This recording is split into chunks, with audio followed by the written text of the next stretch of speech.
Samuel Diabaté, a decorated African war veteran and U.S. citizen originally from Burkina Faso, attends his only son Malik's high school graduation in New Jersey.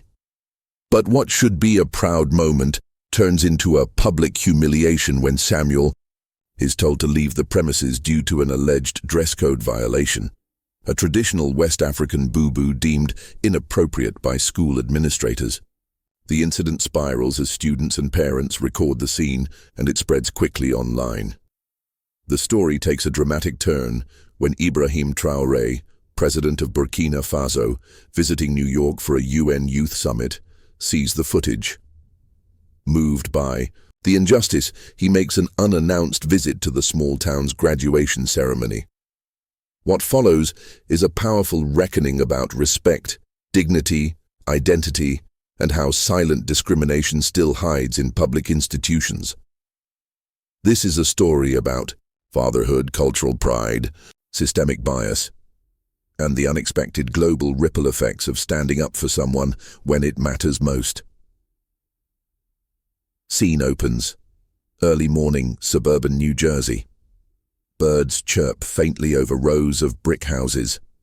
The sun rises slowly over a modest home.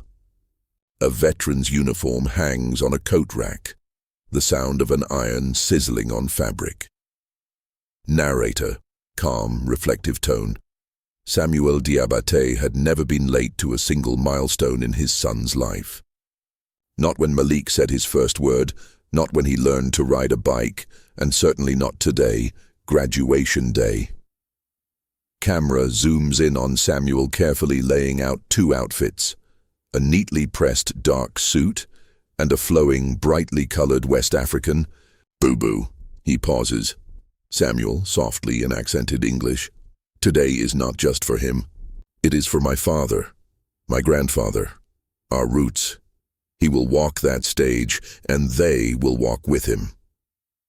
Cut to Malik's room. The 17-year-old is buttoning his shirt. He glances through the door.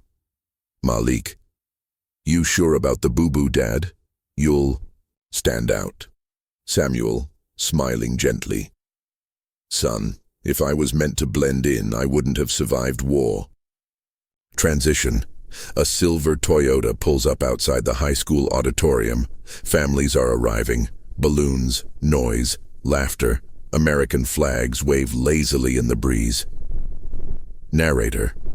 The crowd outside Greenview High was electric. It was a day for crossing. Thresholds. For letting go. But Samuel had no idea that crossing his threshold would require more than just showing up. Inside the school, Samuel is stopped at the gymnasium entrance by a stern-faced woman with a clipboard. Staff member. Sir, are you with a student? Samuel. Yes, my son, Malik Diabaté. I'm his father. Staff member, frowning. We ask that all guests wear appropriate attire. That outfit, it might be seen as disruptive or political. Samuel, confused. Political? This is our tradition. I wore this when I returned from deployment. It is honor, not politics. The moment grows tense. Parents around begin to notice. Some record on phones. A whisper spreads. The air tightens. Narrator, voice, tightens slightly. In a town that claimed to embrace diversity, one man's pride was suddenly labeled a problem. He wasn't being asked. He was being pushed away. Malik runs toward the entrance, visibly shaken. Malik. What's going on? Why won't you let my dad in? The security guard now steps forward. Samuel, confused but calm, straightens. His boo-boo, looking the man in the eyes. Samuel, I fought for this country, I bled for it. Now I must change my skin to sit beside my own son? Silence then. The click of cameras. Someone's live streaming. Another voice chimes in off-screen. Unknown. Voice. A veteran can't watch his kid graduate because of his clothes. You serious? The chapter ends with the tension frozen. In place. Samuel standing tall, Malik holding his arm, a storm brewing online and far beyond. Narrator, quiet but firm. This was more than a misunderstanding. It was a spark. And a man thousands of miles from home, a leader, was about to see that spark and turn it into something no one in that gym could have imagined. Fade out. Screen goes black. Scene opens, Manhattan skyline at dusk. The camera glides past tall glass buildings reflecting the orange sky. In a hotel room near the UN headquarters, a presidential delegation is gathered. Narrator, measured, thoughtful tone. Across the Hudson River in the heart of Manhattan, another. African sun prepared for a different kind of stage, the global kind. But Ibrahim Traoré, president of Burkina Faso, was never one to ignore the human moments behind diplomacy. Inside the hotel suite, Traoré, in a simple tailored suit, reviews notes for a speech. His assistant Aminata enters with a concerned expression. Aminata, in French, subtitled, "Mr. President, you need to see this. It's spreading fast." She hands him a tablet. A paused video, Samuel at the school doors standing tall in his boo-boo. He presses play. The moment unfolds, the confrontation, the tension, Malik's outcry. Traoré's eyes narrow. He rewinds, watches again, and again. Ibrahim Traoré, quietly. He wore it with pride. And they tried to strip that from him, in front of his child. Cut to Twitter, a text feed. The video is trending. Let him watch and graduation gate are climbing. Reactions flood in. Veterans, students, African immigrants, civil rights advocates. Narrator. It wasn't just a father being humiliated. It was a mirror. One many couldn't ignore. And for a leader like Traoré, whose message to the youth was about dignity without compromise, this wasn't just another news cycle. Traoré stands and walks toward the window. He turns to Aminata. Traoré. What's the name of the town? Aminata. Greenview, just over an hour from here. He looks out at the distant horizon. Traffic glimmers far below. His reflection blends with the city lights. Traoré, decisively. I want to go there, tomorrow. Aminata, hesitant. But the summit, Traoré. If we speak of justice, we cannot ignore injustice when it knocks on our neighbor's door. Cut to Greenview High School later that night. The principal sits in front of a laptop, pale and worried. Emails flood in. A voicemail from the Department of Education. National media is now calling. Narrator. What began as a small act of exclusion had lit a fire far beyond anyone's control. And while some scrambled to contain it, others prepared to confront it head-on. Cut to Samuel at home. He's on the couch, Malik beside him. The video plays on the television. They sit in silence. Malik, softly. Why did they do that to you, Dad? Samuel, after a pause. Because they don't see all of me, only what doesn't fit their picture. Malik looks down. Samuel puts a hand on his shoulder. Samuel, but remember this, son. A man who forgets where he came from is already lost, no matter how far he walks. Final scene. A presidential convoy drives silently through New Jersey backroads in the early morning. Headlights slice through the fog. A Burkina flag flutters discreetly on the hood of a black car. Narrator. He wasn't coming to make a scene. He was coming to make a statement, quietly, personally, but one that would echo far louder than anyone expected. Scene opens. Early morning light filters through the windows of Greenview High School's gymnasium. Rows of folding chairs are perfectly aligned. A banner reads, "Congratulations, class of 2025. Volunteers are setting up, chatting quietly. Narrator, calm, with a hint of anticipation. The day had barely begun, but something in the air felt heavier than before.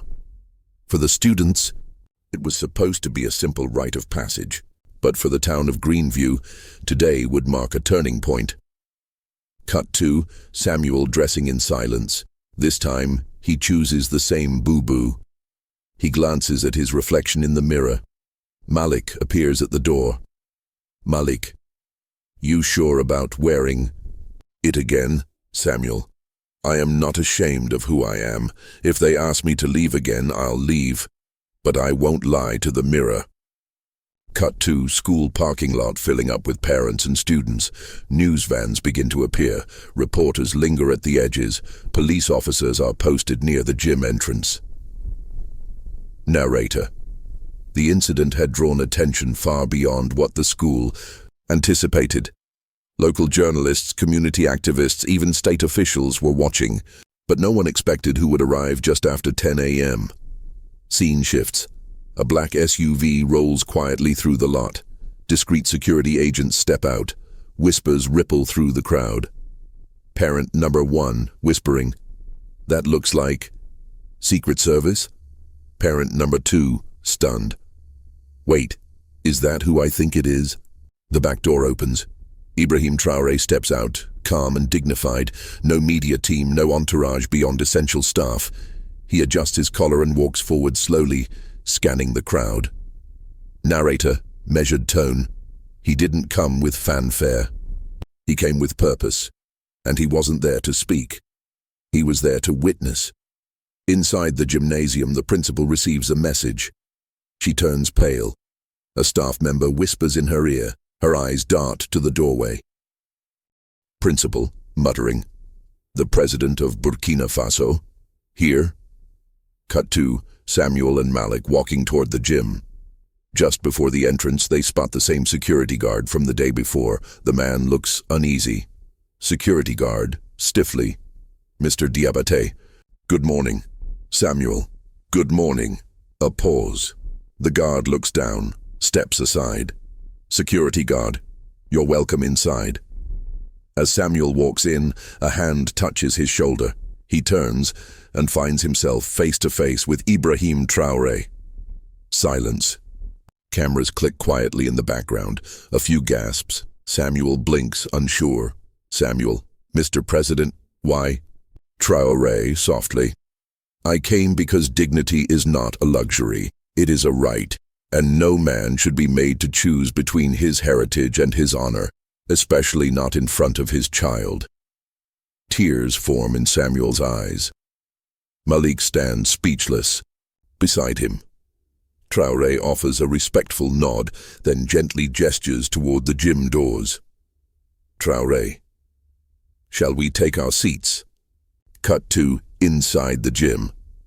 Traoré takes a seat in the audience. No press, no attention-seeking, just presence. The students begin walking across the stage.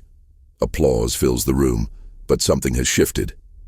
Narrator, with resonance. In a town where one man's culture was almost turned away, another man's quiet solidarity opened the door for thousands watching around the world. Because sometimes change doesn't come from loud speeches, but from standing silently beside someone who refuses to bow. Final shot, Malik steps onto the stage. Samuel watches, proud. Ibrahim Traoré claps, not as a president, but as a man who understands exactly what this moment means. Scene opens, wide shot of the school gymnasium. The ceremony is underway. Students cross the stage one by one. Applause. Camera flashes. Emotion fills the air. Narrator, reflective, calm, tone. Every name called brought a family closer to a dream. For Malik Diabate, it was more than a diploma. It was a moment his father almost never got to see. But now, everything was different.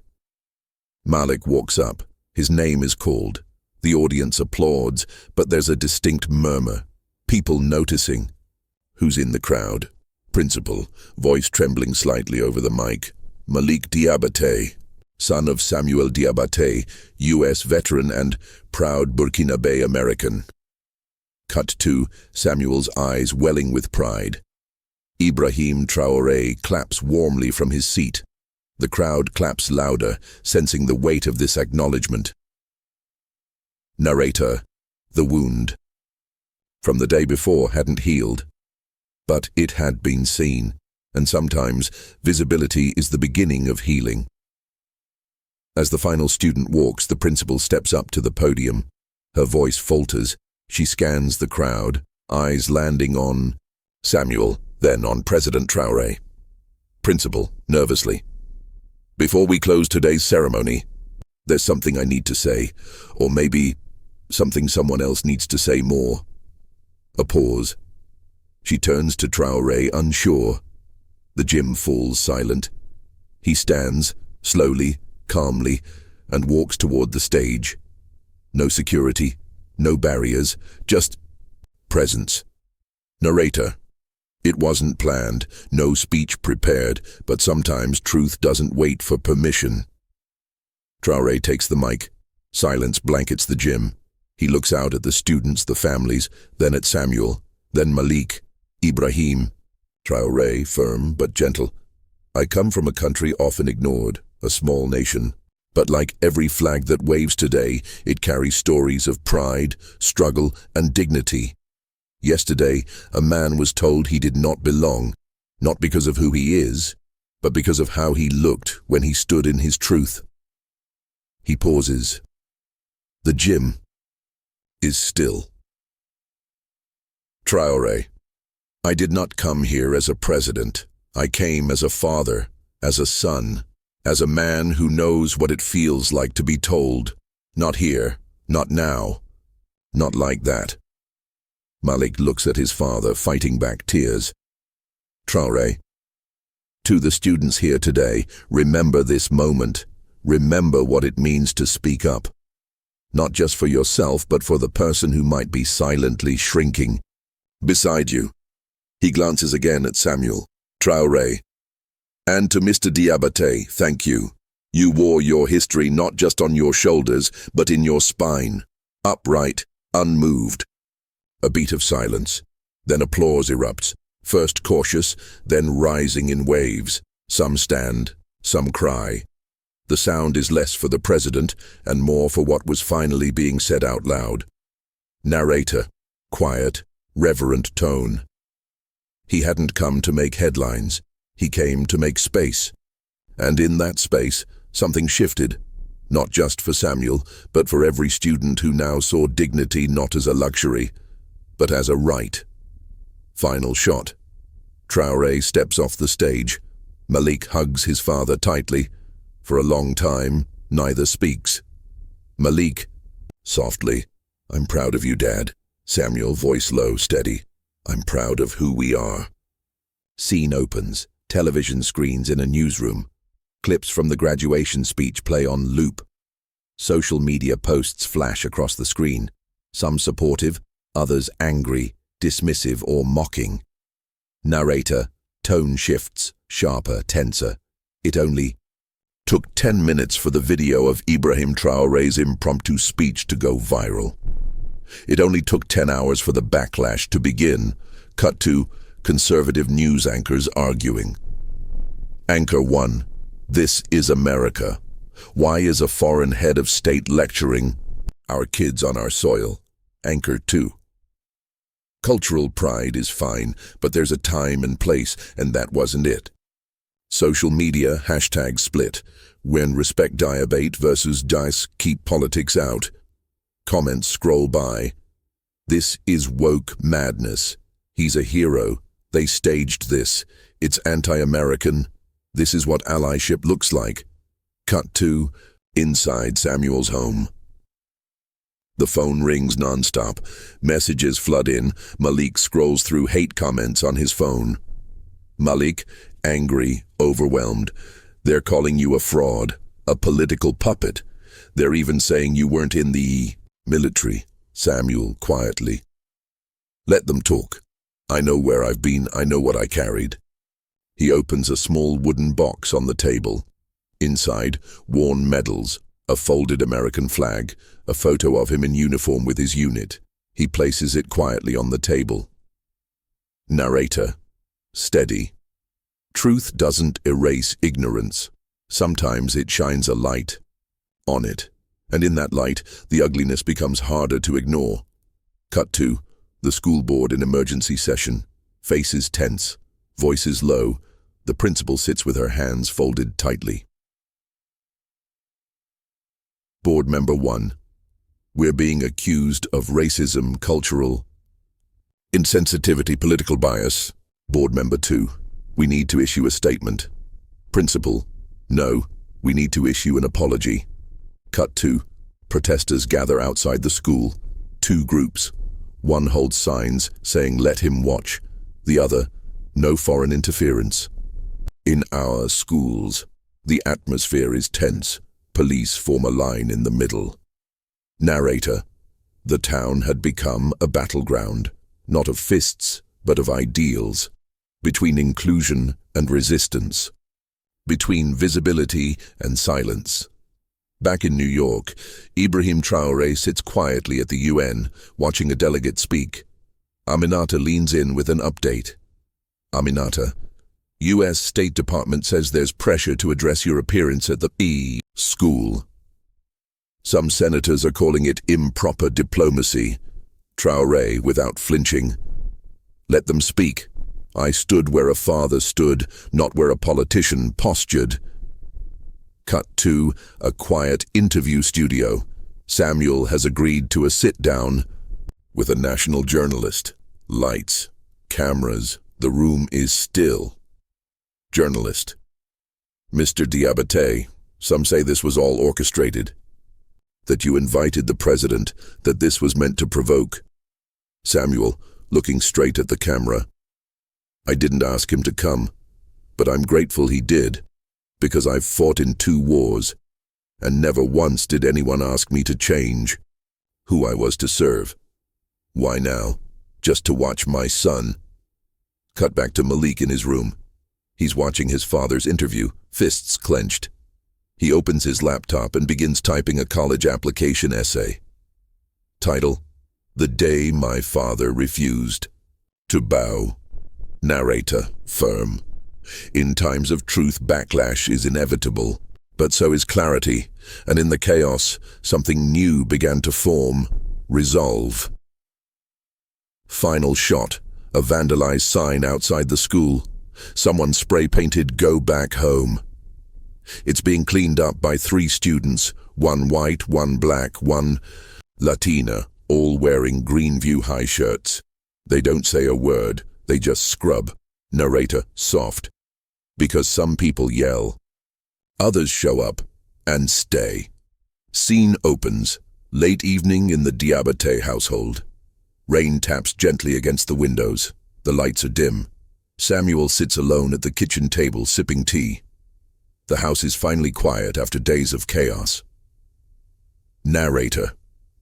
Low, intimate tone. Sometimes it isn't the crowd that changes things. It's one voice, one person who chooses to listen and call. The phone rings. Samuel stares at it for a moment. The caller ID reads, "Unknown number." He hesitates, then answers. Samuel, cautious, "Hello?" There's a pause, a breath, then a woman's voice, calm and serious.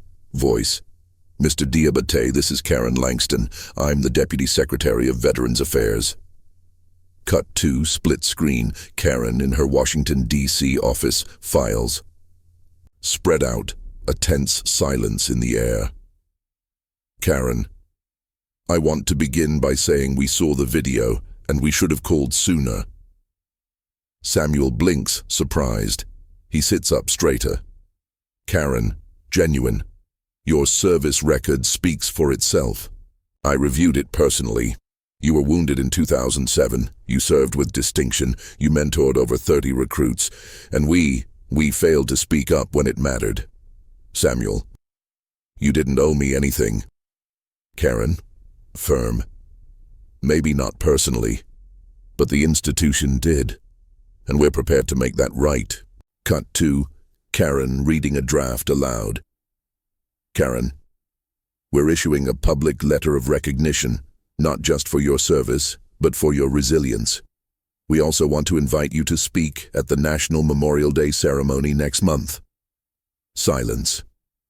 On Samuel's end. He swallows hard, staring out the window. Malik stands quietly in the hallway, listening. Samuel, quiet. I don't do this for recognition. Karen. We know, but sometimes the right thing isn't about you. It's about every young veteran, every black father, every immigrant who thinks he has to shrink to fit in. You didn't shrink, Mr. Diabate, and that deserves light. Tea. To the kitchen, still dim. Samuel puts the phone down slowly. He looks toward Malik, who's now stepped into the doorway. Malik. Was that really? Samuel. Yes, and they want me to speak. Malik, after a pause. You should. I think people need to hear from someone who's actually lived it, not just survived it. Narrator, steady, grounded. It wasn't just a call. It was a signal that something was cracking. Not just walls, but silences.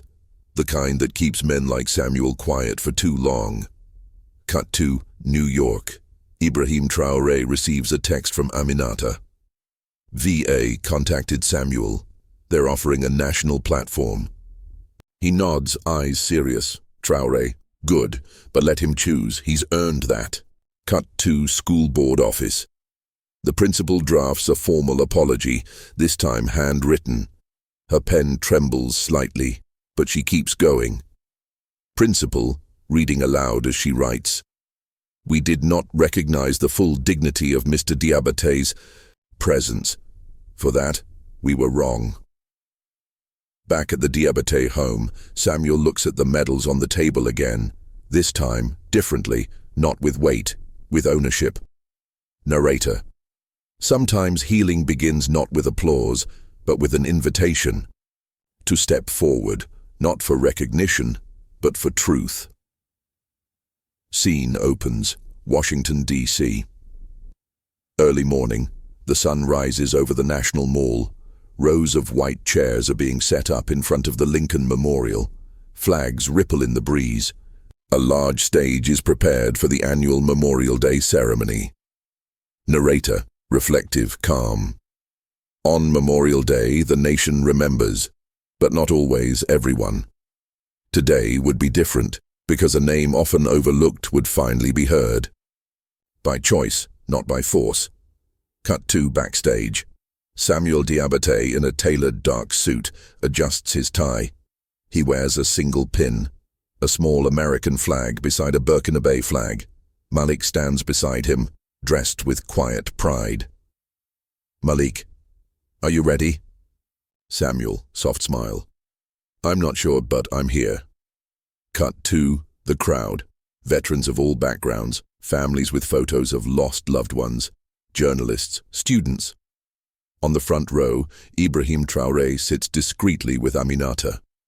An announcer steps forward. Then, a pause. Announcer, we now invite U.S. Army veteran Sergeant Samuel Diabate to speak. Samuel walks up slowly. No teleprompter, no script, just a man, a podium, and a microphone. Samuel, composed, honest. I was born in Ouagadougou, Burkina Faso. I became a U.S. citizen in 1999. I enlisted 2 years later, not to prove anything, but to protect something I believed in. Freedom, fairness, family. Cut to audience. Some nod, some watching carefully. Samuel. But when I came home, I learned something else. Service does not always earn you a seat.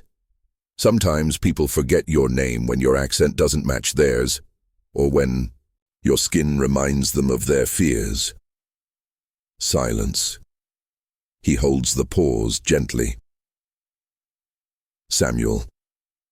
Last week I was asked to leave my son's graduation, not for breaking any rule, but for wearing traditional clothes from the country of my birth. That moment reminded me that we carry many histories. I'm Burkinabe. I'm American. I'm a father. And I refuse to choose which parts of me are allowed to stand. The audience is still, some tears, some stunned expressions. Samuel, Voice rising slightly. I served under one flag, but that flag must be big enough for all of our stories. Because America's not a costume, it's not a single look, it's not one kind of name, it's a promise. And I'm here to say, promises must be kept. Applause begins, slowly. At first, then rising into a standing ovation, not just for a speech but for something long overdue. Narrator, with warmth. That day, no one asked him to quiet down. No one told him how to dress. Because sometimes dignity only needs a microphone. Cut to Traoré clapping quietly, a proud nod. Malik wipes away a tear, trying not to be seen. Later that day, families approach Samuel, black, white, Latino, Arab, Asian, veterans, immigrants, teachers. Woman with tears in her eyes. My husband was Haitian. He never felt seen. Thank you. Teen boy. I'm from Ghana. People laugh at my name. I'm going to remember what you said. Final shot. Samuel and Malik walk down the steps of the Lincoln Memorial side by side.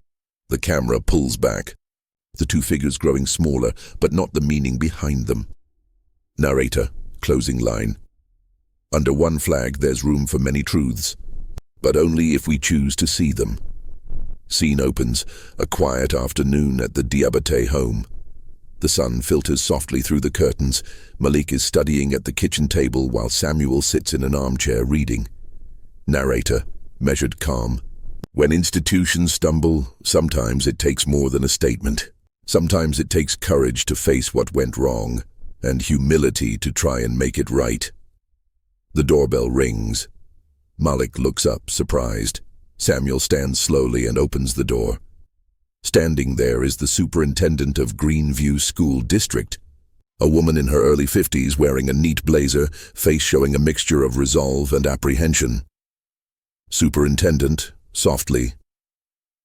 Mr. Diabate, thank you for seeing me. Samuel nods. Please come in. Cut to living room. The superintendent settles into a chair opposite Samuel. Malik watches from the doorway. Superintendent, carefully. I want to start by saying how sorry I am for how the school handled your presence at the graduation and the pain it caused your family. Samuel, steady. Sorry means little if it doesn't change what happens next. Superintendent nodding. You're right, that's why I'm here. We're revising our policies, not just about dress codes, but about cultural respect and inclusion. We're planning training for staff on racial sensitivity, and we want to invite you to help shape this. Samuel's expression is unreadable. A pause. Samuel, that's a start. But words only carry weight if backed by real change. Superintendent, agreed, and I'm committed to seeing this through. I know this doesn't undo what happened, but I hope it can prevent it from happening again. Malik steps forward, voice steady but cautious. Malik, it's not just about school rules. It's about respect for where we come from, who we are. Superintendent, looking at Malik. I hear you, and I want to learn. Narrator quietly. Sometimes healing is messy, it's uneven, it asks for more than words. But without words, nothing begins. Final shot, the superintendent stands to leave. She extends her hand to Samuel, who takes it after a moment. Superintendent, thank you for giving us a chance. Samuel, just make sure it counts. The door closes softly behind her. Narrator, closing. Change starts with a conversation, but it only grows through action. Scene opens, a Saturday morning at the Greenview Community Center. Colorful. Banners hang from the walls, unity in diversity, respect every story. Tables are set up with food, flyers, and photos from the graduation event. Narrator, hopeful, warm. When walls seem to close in, community builds bridges. Sometimes the loudest voices aren't the ones shouting, but those quietly showing up. Side by side. Cut to Samuel and Malik arrive. They are greeted by a diverse crowd. Teachers, parents, students, local activists, veterans, and neighbors. Smiles, hugs, handshakes, woman, handing Samuel a coffee. We're glad you're here. We heard what happened and it's not right. Malik, to a group of teens. Thanks for organizing this. Teen boy, we want to make sure no one else feels invisible. Cut to a circle of chairs where Samuel is invited to speak. People listen attentively. Samuel, I'm proud to be part of this town.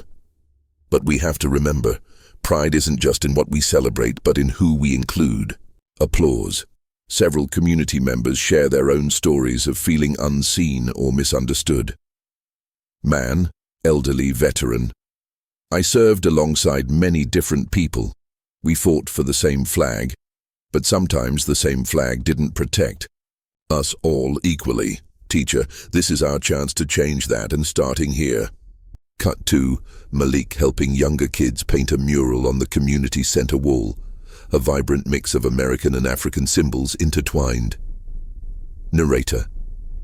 In the colors they chose, in the stories they told, a new chapter was being written. One of belonging. One of respect. Cut to nightfall. Samuel and Malik walk home together, the mural glowing faintly behind them. Malik. You think they're ready to listen now? Samuel, smiling. I think we're ready to keep showing up. That's how things change. Narrator, closing. Because real change isn't a moment. It's a movement built on the courage of many, starting with one. Scene opens. A bright morning at Greenview High School, 1 year later. The campus is alive with energy. Students, in caps and gowns, milling about, proud families snapping photos, laughter in the air. Narrator, warm, celebratory. A year can change everything, not just in the calendar, but in hearts and minds. Today was more than a graduation. It was a celebration of resilience, respect, and belonging. Cut to Malik, radiant in his cap and gown. Samuel stands beside him, wearing a small pin that combines the American and Burkina flags. Malik, grinning. Dad, can you believe we made it? Samuel, smiling. I believe in you, every step of the way. The principal steps up to the podium. She clears her throat, looking out at the crowd. Principal, before we begin, I want to honor a man whose courage opened our eyes and hearts this past year. Sergeant Samuel Diabate. Today, we celebrate not just Malik's achievements, but the strength it took for a father to stand tall in the face of adversity. Applause fills the air. Samuel nods humbly. Malik beams. Cut to Ibrahim Traoré, seated in the audience, watching. Proudly, Aminata beside him smiles softly. Malik delivers his valedictorian speech, his voice steady and confident. Malik, this journey wasn't just mine. It was my father's, our family's, and this community's. We learned that respect isn't given. It's earned through courage and understanding. I stand here because someone refused to be invisible. Cut to crowd, faces moved, some wiping tears. Malik, closing. We are many stories under one sky, one flag, one future. Final shots. Samuel hugs Malik tightly. Students and families mingle joyfully. The mural from the community center is visible on a banner nearby, a symbol of unity. Narrator, closing, hopeful. And so, a graduation that nearly became a battleground became a beacon instead. A reminder that change is possible when we choose to see each other fully. Fade out with soft music, the American and Burkina flags waving side by side.